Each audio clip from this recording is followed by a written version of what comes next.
This is 4.6, day 2, focusing on graphing the tangent and cotangent function. This first slide you don't need to write down. There's just a general equation and just some of the pieces where you have your axes, how to find the period, and the amplitude right on the next slides. Just want to overview the difference between the sine and the cosine function. The sine and cosine function, I just kind of put them all together with the period, the amplitude, domain, and range. The tangents and the cotangents look much different than the sines and the cosines. They're going to look like snakes, like cubic functions when we graphed those earlier this year. On the next slide is what I do want you to write down. This is the general equation for the tangent function. We're going to start off graphing. The first thing is the parent function for the tangent.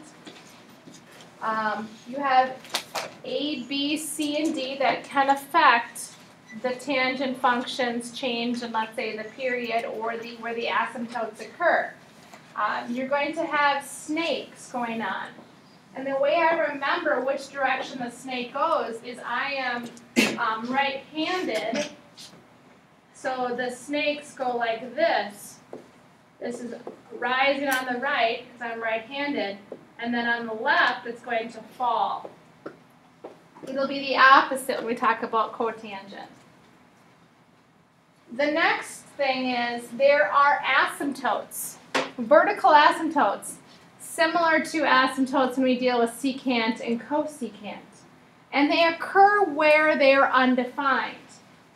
So they occur when you take this parentheses, bx plus c, and you set it equal to negative pi over 2 and pi over 2.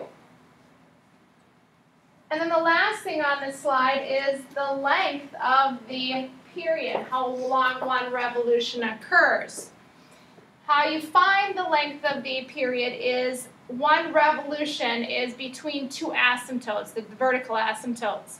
And the way you find that is by taking pi, not 2 pi, but pi over b. And the b is found just like it was with sine and cosine.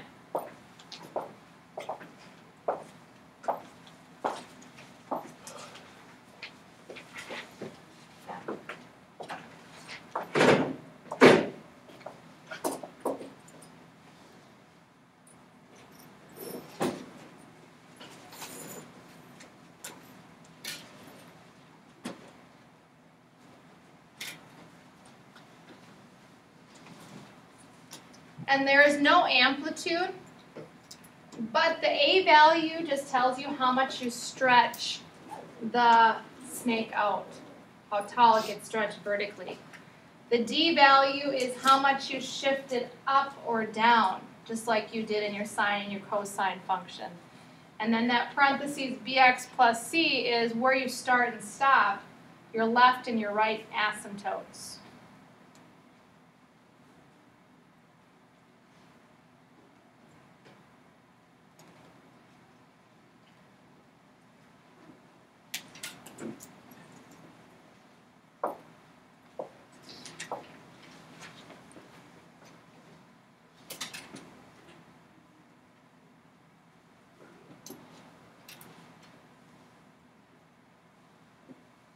So, talking about the tangent function and graphing its parent function.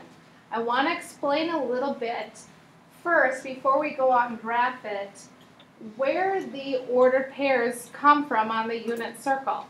Remember the unit circle when the radius was 1 and we had one revolution around between 0 and 2 pi, and we had all those ordered pairs, x and y, and the x represents the cosine and the y represents the sine. In order to find the tangent, we would take sine over cosine or y over x. Do you remember that piece?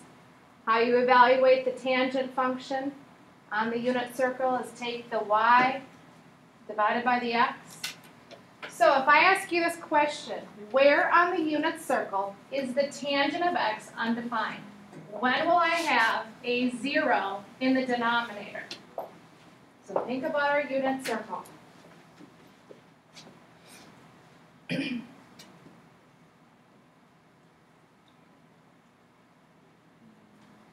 I'll give you a hint. If I say that is 0 degrees or 0 radians, and I tell you the ordered pair is over 1 up 0. The 1 represents the cosine, the 0 represents the sine, and if we were to go and take and divide the sine over the cosine,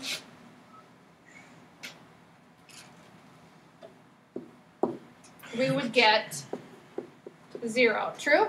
True. So now let's go ahead. 90 to Oh, this has to be. Yep, so now we're going to go around. I clone this, and this should be.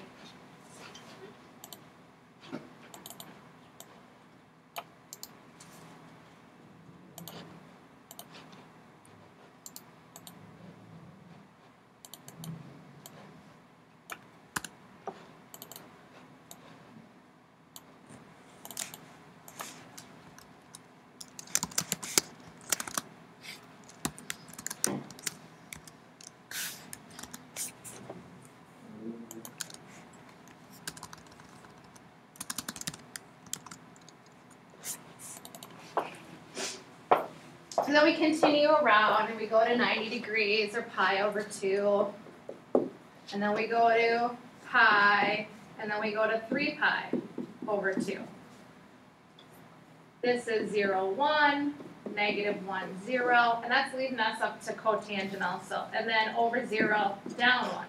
If I divide all the rest of those angles, the two that come up is the 90 degrees and the 270 degrees.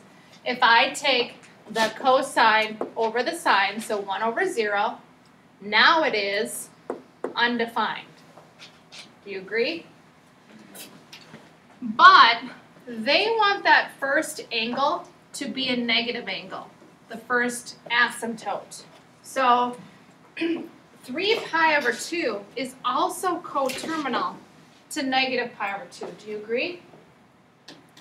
So you're going to have your first two asymptotes at where it's undefined.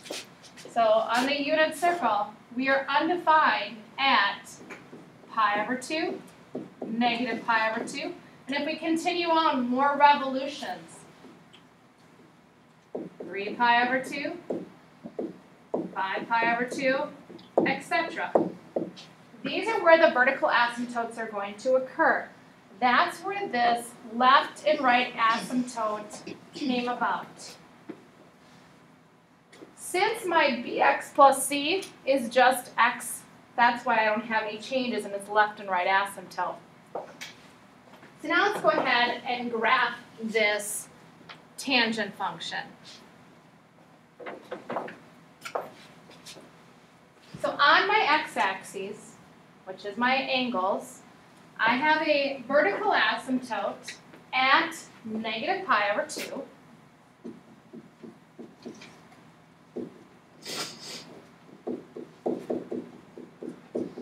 I have another vertical asymptote, which would be my right asymptote, at pi over 2. And the distance between these two asymptotes is a distance of pi. Negative pi over 2 and pi over 2, you add those two distances together, you get a distance of pi. How you create the snake is you go halfway between the two asymptotes. In this case, halfway would be 0. And then I graph the snake, what looks like a cubic function. And the way I remember it again is I am right-handed, so it's going to go rise on the right and then fall on the left. What that blue snake represents is one revolution of the tangent function with a distance of a period of pi from here to here. Now, just like sines and cosines, they go on forever, so we can add on another revolution if we'd like. So we could go in the positive direction, we could go in the negative direction on the x-axis. So I'm just going to go in the positive direction. So for me to add on another revolution, where would my next asymptote be at then?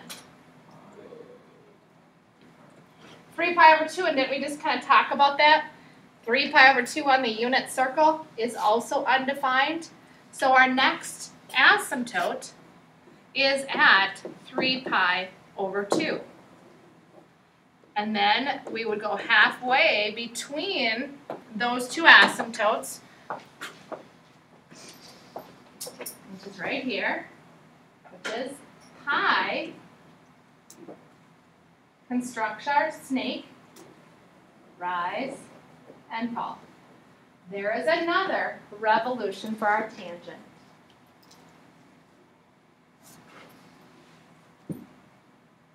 You know what that means? Graphing the function. So there are many ordered pairs along the unit circle, like